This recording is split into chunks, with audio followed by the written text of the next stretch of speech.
Before we start today's video, make sure to check out our website, staticgarage.com, and pick yourselves up some sick new air fresheners with these new designs. So make sure to click the link down below and support the channel. What's up guys, welcome back to the channel. I'm really dying to put the M52 inside the E30 and we're gonna be actually doing that tomorrow, but I wanna get a few things out of the way today because we have a lot of packages and a lot of things to do motor wise. And I don't want to just cram it into just one day, one video. So I thought might as well just invite Reeves. We can start doing some cool things on this thing. These are all the packages I need just to be able to put that motor inside the E30, and that's without the transmission. And the most important thing is this oil pan that Reeves sold me with engine arms, the oil pump sump, and the dipstick tube. So this is gonna be super important for the swap because this is a front sump, which we need to clear the front subframe. On most E36s and E46s, the sump is in the rear, and that's not what we need for this car. When I picked it up from Reeves' house, this thing was covered in oil, typical BMW fashion, but I was luckily able to clean it up really good. And there's still some spots, but with Beamers, you're never gonna be free of oil. Let's start opening up some packages that we're gonna be using at least today. And you guys obviously already seen the oil pan, the engine arms. Let's show you guys something from Beamer World. So this thing right here, it's an oil pump nut that's actually drilled through. We'll be showing you guys in depth what this actually prevents. This is something you need if you're gonna be going past the stock rev limit, or if you're just abusing your car on the track and just always hitting rev limiter, you're gonna need this. But we'll tell you guys a little bit later why. I went on FCP Euro and ordered a bunch of hoses. Literally a complete hose kit. Here we have a valve cover gasket from Victor Rains. BMW motors like to leak from the valve cover, and this one is obviously no exception. Since we took it off to check out the cams, we're gonna have to be replacing it, and torquing these things are a little bit finicky and they just don't like being torqued much. A couple of things from Garagistic. I ordered a gauge pod. I'll be opening that up later. And this little thing that cost me 30 bucks. And it's an Egr Delete. We have a new water pump, thermostat, and a couple of other goodies like a new water pump pulley, which is nice. I didn't even know I included this. The last thing that we're going to be unboxing today is another package from ECS. And this is probably the most important one and the one we needed to even start the swap, the Oil Pan Gasket Kit. We need this kit to be able to swap the rear sump to the front sump, and it comes with pretty much everything. The rear main seal, front main seal, the gaskets for the actual sump itself, the oil pan, and the oil filter housing too, which is dope. Wow, Reeves, wow, really? What a way to start the day. That's what I'm saying, dude. All this energy, we got First, I'm thirsty. valve cover gasket. They sent me the one for the M54. I don't need it right now anyways, it's not gonna be running. So I'll probably just have to order it and just, I guess, flip the motor around like this.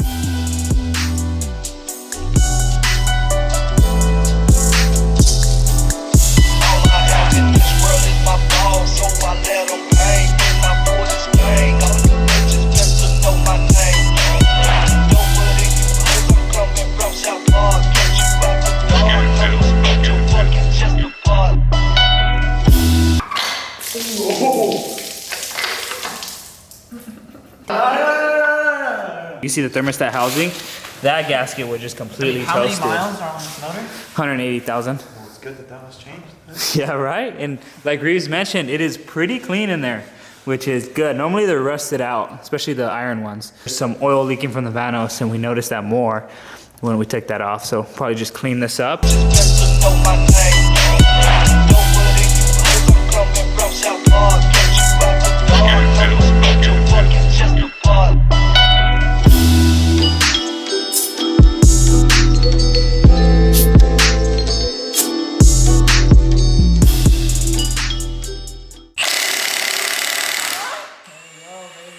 Before we flip the motor over, we are going to be deleting the secondary air pump so we don't just have this thing dangling. And for everyone wondering what this thing does, it's literally just for emissions, and it decreases NOx levels, which is actually exhaust temps. It's combustion chamber temps. Helps warm the car up too. Yeah. And it takes air coming out of the exhaust and just recirculates it back.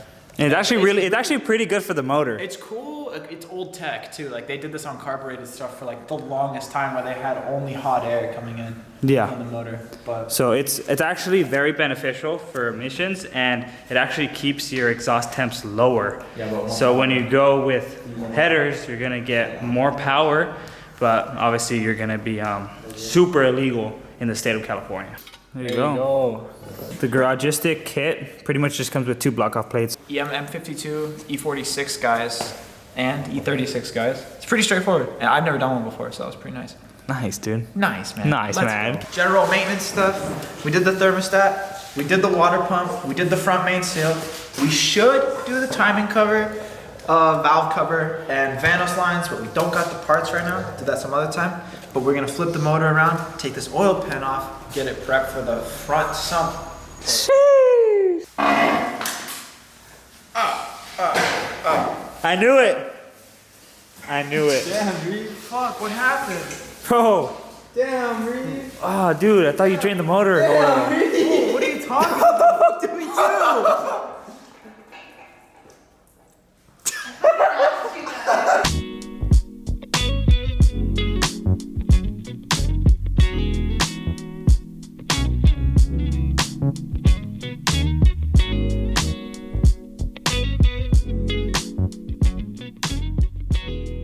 Okay, and then just flip it over so it doesn't leak. You're chilling. Now let's talk about that oil pump nut that is notorious for failing. I'm gonna show you guys this little bit of slack. God, that's a lot of slack. You can see the slack that's on here, and that's because the way they designed it, they didn't put a tensioner down here. Right. So what happens is when it's hitting high RPM, it pretty much kind of hits it like an impact. It keeps hitting it and it ends up loosening the nut. Even though this nut is reverse thread, it backs out and there's obviously not a lot of threads on it. This thing falls off, you lose oil pressure, and bye-bye motor within a couple seconds, especially when you're spinning at like 7,000 RPMs. Damn. We're gonna be able to fix that by taking it off, pretty much putting that safety wire nut on there. And it is reverse thread, so instead of loosening, you're gonna be tightening to actually loosen the nut. On E36s and E46s, there's a tube that goes all the way to the back for the rear sump, whereas once you take this off, on the 5 Series motors, you can literally just have the pickup right there. This long pickup tube is going to be replaced by this small little guy, which makes things so much easier. We're gonna take this one out because this one's just bolted in. What's that? Bend it back and forth until it breaks. Currently, this oil pan is meant for a 2.5. This is a 2.8, so it's got a different crank. We got different measurements going on here. If we were to put this windage tray on this motor, we'd get some clacking noise from the crank. These counterweights. It would just be hitting that shit. They're gonna shit. end up just smacking those tabs. Just fucking railing them.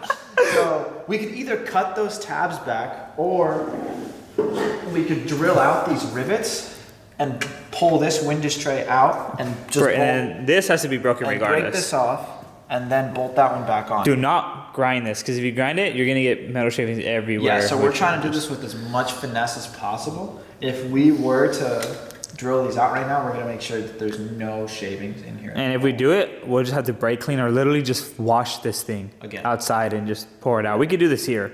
I'd rather have metal shavings there than metal shavings here. Oh yeah, I see that splitting right now.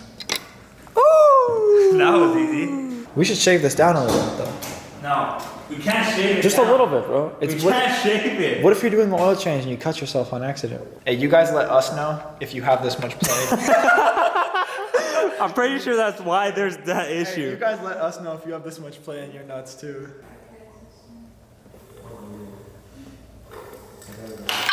What was that noise? That's compression, bro. Oh, it's because, fuck, all that bubbling, because there's oil in the cylinders right now because we flipped it upside down, and that bubbling is the cylinder sucking in oil. We're dead. Yeah, we gotta finish this fast. Just put the new oil pump nut on. We're gonna torque it to 18 foot-pounds. Let's do 22. Reverse. 22. Oh, no, I'm definitely not gonna do 22. Why not 22? There's no way that's it, bro.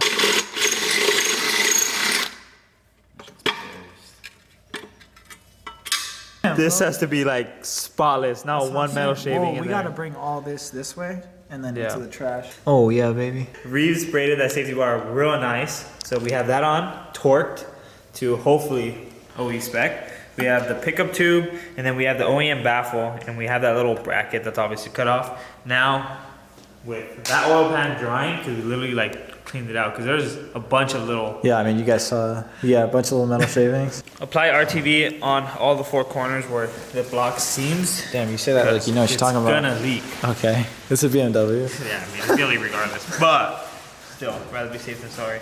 And what's cool is that RTV is gonna be holding it down, because normally it like lifts up. We were lucky a lot of shavings didn't end up here. Majority of the shavings stayed here. But there and was passed. some in there. There were some. Compressed air always works best, but Yeah. we literally just flooded it with water and just cleaned it out.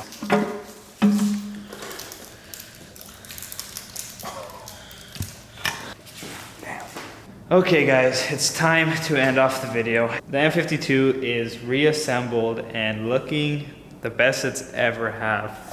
We have a new thermostat housing. We have a water pump, new water pump pulley, front main seal. We have the oil pump nut with the safety wire. We have the front sump conversion all done and nicely cleaned up. And that's pretty much it for today. There's still a lot more to do, but I'm so happy that Reeves was able to come over and help me knock this out. Like I told you guys, I was gonna try to do it all in one day, including putting the motor in. And that would have just been way too stressful and just way too much to handle. So in the morning, we can get everything else ready, like all new coolant hoses. We can take apart everything else that we need to in the engine bay and test fit the motor. So that's gonna be super exciting. And I know, I'm sorry, you guys have to wait probably another week before it goes in. I'm super stoked to share with you guys everything, and it's gonna be a dope build. Shout out to Stephanie and Eden for cleaning this place up. We have everything mopped down, all the tools put away for tomorrow. So now I just have to go home and get some rest. So on that note, hope you guys enjoyed this video. Like, subscribe, and share. And we'll see you guys on the next one.